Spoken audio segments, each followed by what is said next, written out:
नमस्कार मित्रांनो, मी आता चालतोय. माझं चालत चालत 10 मिनिटं लागले या फ्लॅटपर्यंत पोहोचायला. स्टेशनपासून फक्त 10 मिनिटाच्या वॉकेबल डिस्टन्सवरती तुम्हाला मी हा फ्लॅट दाखवणार आहे.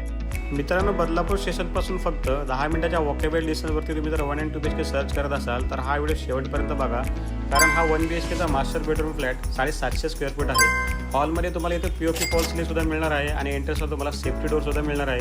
हॉलमध्ये 4 फीटची अटॅच बाल्कनी मिळणार आहे, त्यात ग्रिल सुद्धा तुम्हाला अटॅच मिळणार आहे. हा किचनचा एरिया आहे. किचनमध्ये तुम्हाला मॉड्युलर किचन बनवून देणार आहे. किचनमध्ये सुद्धा 4 फीटची अटॅच बाल्कनी तुम्हाला पाहायला मिळते. खूपच स्पेशियस फ्लॅट आहे. इथे वॉशरूममध्ये फुल टाईल्स लावलेले मिळतात आणि स्पेशियस वॉशरूम आहेत. 7 माळ्याची आपली ही बिल्डिंग असणार आहे. रोड टच आपला कॉम्प्लेक्स असणार आहे. कॉम्प्लेक्सच्या बाहेरच तुम्हाला स्कूल, मार्केट, हॉस्पिटल या सगळ्या गोष्टी अवेलेबल आहेत. मित्रांनो, येथे तुम्हाला मास्टर बेडरूममध्ये सुद्धा POP फॉल सिलिंग तुम्हाला करून देणार आहे आणि मास्टर बेडरूममध्ये सुद्धा एक 4 फीटची अटॅच बाल्कनी तुम्हाला पाहायला मिळते. इथे सुद्धा तुम्हाला ग्रिल सगळीकडे लावून मिळणार आहेत. एकदम छान असा हा प्रोजेक्ट आहे. स्टेशनच्या एकदम जवळ आहे. 1 BHKची स्टार्टिंग प्राईस 26,50,000 रुपये आहे आणि 2 BHKची स्टार्टिंग प्राईस 38 लाख रुपये आहे. तुम्हाला जर या प्रोजेक्टला व्हिजिट करायचं असेल तर व्हिडिओमध्ये दिलेल्या नंबरवरती कॉल करा आणि घ्या आपल्या स्वप्नातलं घर. पुन्हा भेटूया अशाच एका नवीन व्हिडिओमध्ये. थँक्यू.